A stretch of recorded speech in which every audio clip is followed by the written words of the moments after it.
Welcome back to TalkNorth.com. Thank you for listening. If you can, please download before you listen. It helps our business. I'd also like to thank our producer, Brandon Morton, and let you know if you'd like to sponsor this program or any of the programs on the network, you can reach me at jsouhan47@gmail.com.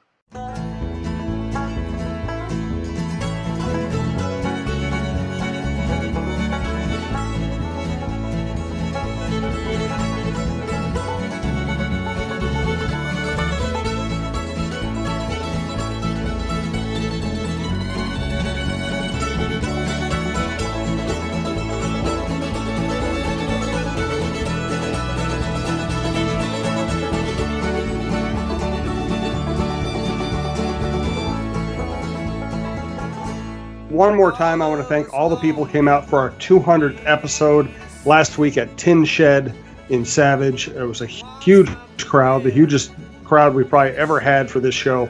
It was a lot of fun. Thank you for doing that. Thanks to Tin Shed for hosting. What's our next show live, Michael? July 23rd? July 31st. July 31st at 7 p.m. July 31st at 7 p.m. at Tin Shed in Savage, tinshedmn.com, or follow them at Tin Shed Savage on Twitter. July 31st, 7 p.m. Get there, have a lot of fun, have a lot of food. We had a blast last time. We really do appreciate the support. Sorry we had to cancel the one earlier this week. We just had some logistical problems, and we're going to. So that's our next live show.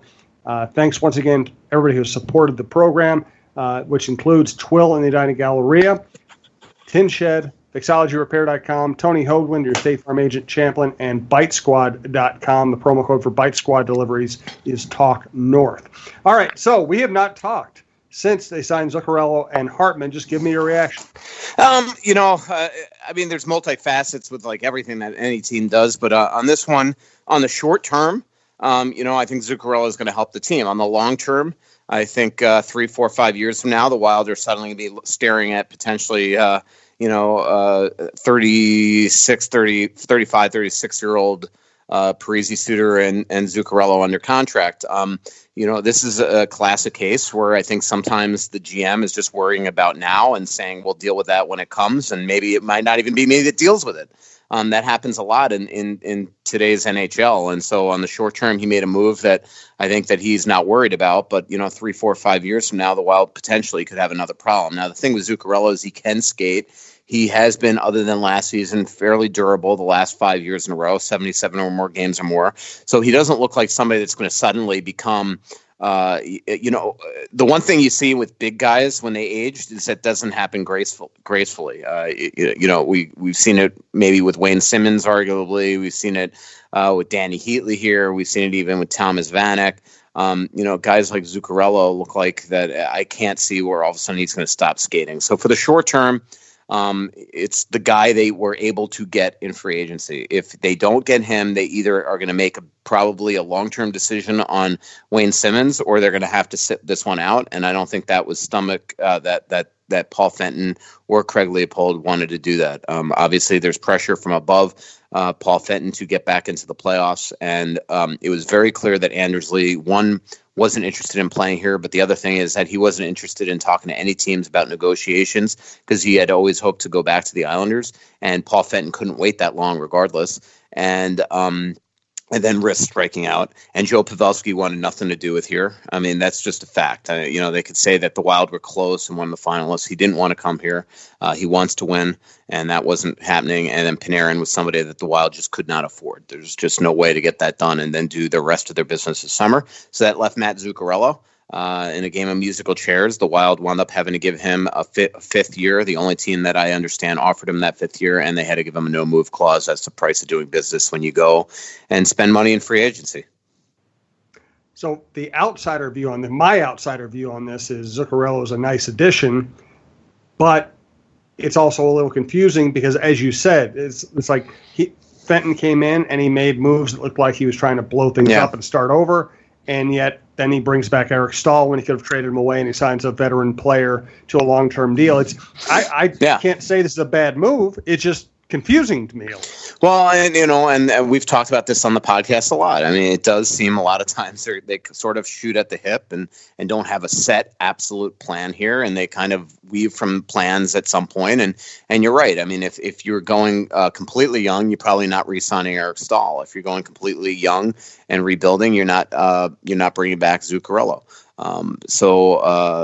But as we've also discussed, it's almost impossible for this team to go full rebuild when you have another year of Miko and you have Ryan Suter that's definitely always going to be here, and Zach Parise, who's very, very difficult to trade. So it's just impossible. So in a lot of ways, Paul's hamstrung there. And then you do have an owner that's wanting to sell tickets and wanting to make the playoffs and isn't willing to go through the pain of an absolute disastrous season. So, there's all sorts of pressures here. But I will say this. I mean, Paul Fenton loves Zuccarello. I was hearing it all year long. So I think that the Wild, whether he had the pressure or not, they probably would have, if Pavelski said no, gone after Zuccarello anyway, regardless of whatever the plan was to get young. You just said it would be very difficult to trade Parise. That just raised in my mind the question, is there any chance of trading either Suter or Parise if they decide they wanted to? Well, Suter's not somebody that they're entertaining any trading, and Zach, I just don't see it. There's the cap recapture situation. He's got 6 years on a deal that pays him $7.5 million, and he's 35 years old this summer. So there's just not a lot of teams that are willing to take on that type of risk. When the reality is that on the back half of 35, he's not going to be the same player. There are teams out there that you do, wonder if they would have maybe been intrigued. One would have been the Islanders. Now that Anders Lee goes back there, it's probably not the Islanders anymore. So that now takes a very limited pool of teams that maybe even were going to be interested in them, and that cuts it big time. So, I think it's probably a fruitless endeavor anyway. To even consider it. I just don't see what type of team could take that on at this point in his career. But that doesn't mean that Paul Fenton can't continue to just ask teams, that teams can't call and inquire about him. But it just, a real outlandish unlikelihood thing that they were going to be able to move him or would want to move him, whatever way you want to characterize it, it probably goes down big time now that the Islanders brings back, if they lost on Panarin and lost Anders Lee, then maybe you call Lou and say, hey, you remember that guy you absolutely loved in New Jersey? Well, would you be interested? Now I think it's financially impossible for them and very unlikely. Just mentioned we did our 200th episode last week. Twill in the Edina Galleria has been with us most of our history. We really appreciate Scott Dayton's support in the sport of Twill. Find out all their stuff at twillmn.com. And if you've become a fan of Twill, you can even go to their website, go to the bottom of the homepage, and they have Twill Notes. You can sign up for a Twill Notes newsletter to let you know what's in the store, what's coming up. They do a lot of special events.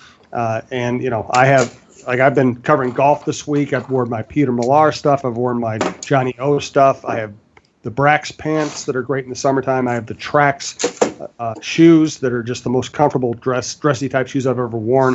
They have Barber. They have everything else. Check out twillmn.com. I'm here with my wife, Stacy. We went to Twill in the Edina Galleria the other day. We saw Scott Dayton, and I bought the nicest sport jacket I've ever owned, the most comfortable pants I've ever owned. They're Brax. A nice pair of loafers that I can wear to the ballpark. I think they're called Trax. And I bought a bunch of Stenstrom short sleeve shirts to go with my Stenstrom nice dress shirts. And, I used to wear just disposable clothes. Now when I buy something, I buy it at Twill. I know it's going to last me the rest of my life and it's going to be comfortable. And on top of that, it's not just the best stuff you've ever had, but it's really everyday things that you can wear and that will fit all occasions. Yeah, I've worn the Stenstrom short sleeve shirts every day this week. When I dress up or even just want to look nice at a game or a Lynx game or something, I wear the Stenstrom dress shirts. But the Brax pants are the most comfortable I've ever worn. They are more comfortable than jeans. I never thought I'd have anything more comfortable than a broken-in pair of jeans. And he keeps saying that, Scott, so thank you very much. Twill in the Edina Galleria, twillmn.com, Twill on Instagram. So tell me more about Hartman. As Bruce says, we'll call him a shift disturber. How about that? That's what Bruce called him in print the other day, only he had used a 4-letter word, which made me laugh. That's the type of person that he is. I think, it's funny. I mean, in a lot of ways, I think this is like Potato, where Paul Fenton absolutely loved Hartman when he acquired him in Nashville. And then all of a sudden he's suddenly available in the Wild, and Paul just decided, I got to go get that guy. Where now it really creates, kind of like Potato, a bit of a pickle on the roster. Now Hartman's taking that fourth line role that suddenly might inhibit somebody from making the team, or take a guy like Victor Rask, who Paul wants playing, and now all of a sudden Rask might not be in the lineup.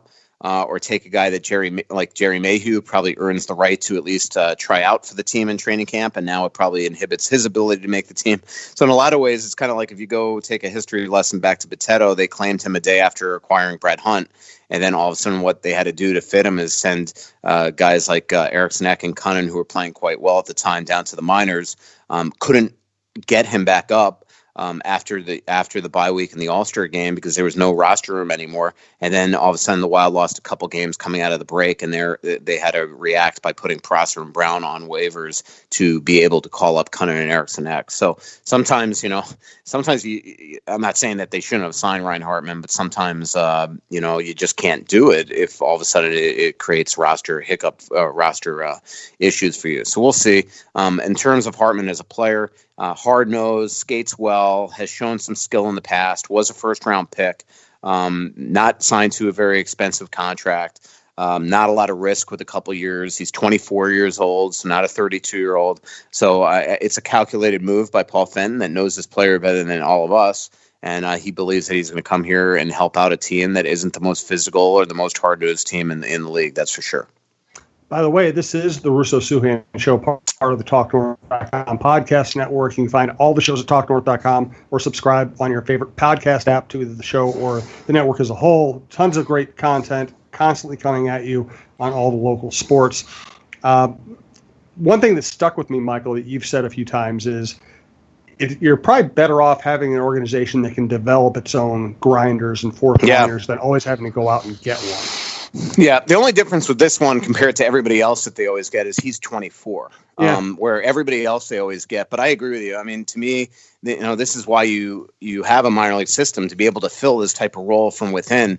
Not that Jerry Mayhew is a grinder, but give him the ability to make the team. And the Wild they always, for the history of this team, go out and acquire these players. I mean, Matt Cook, Brad Staubitz, Darryl Powell, Eric Nystrom, on and on and on. Marcus Foligno, even, on and on and on. They've always done that, and it just seems to me like this is a role where you could really help your salary cap in other areas by going out and giving the job to $700,000, $800,000 players, and then being able to go and swing the fences for maybe more expensive players than your top 6 or your top 4 blue line. So, but look, I will say I like Ryan Hartman as a player, but again.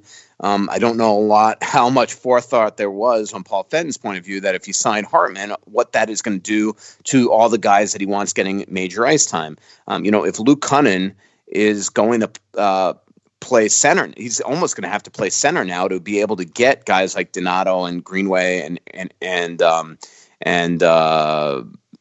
or those two in particular on the team. And that now leads to Victor Rask in the press box, a $4 million player, when Paul Fenton's been telling us all along that he wants Rask to have the ability to come to camp and really earn a role on this team. Well, if they're healthy, I don't see how it's possible. Now, though, if you put Cunnin on right wing, that slots everybody down because you're, I assume, going to want Hartman playing.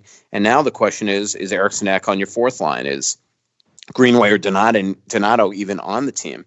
When a year ago, I think that the Paul in the second half really wanted the guys like Fiala, Donato, Cunnin, Eriksson Ek, Greenway to get significant ice time to help them develop for the future. So, just like a lot of things, it's sort of confusing. Some of the moves that are made at times, but that's also part of running a team where all of a sudden maybe you're not identifying Ryan Hartman as even being potentially available. Next thing you know, he's not qualified by a team, and a guy you really like is suddenly available. So it's funny. I was Saturday. I was starting on Friday to get a real good sense that Simmons, that they were starting to really doubt that they wanted to go long term with him, and you could see that he wound up only getting a 1-year deal at $5 million. So if the Wild went long term with him, they were essentially negotiating against themselves. But so Friday, I started to really start figuring out, all right, if they're not going to go and give Simmons the long term deal, and I'm starting to get through the grapevine that they're starting to sour on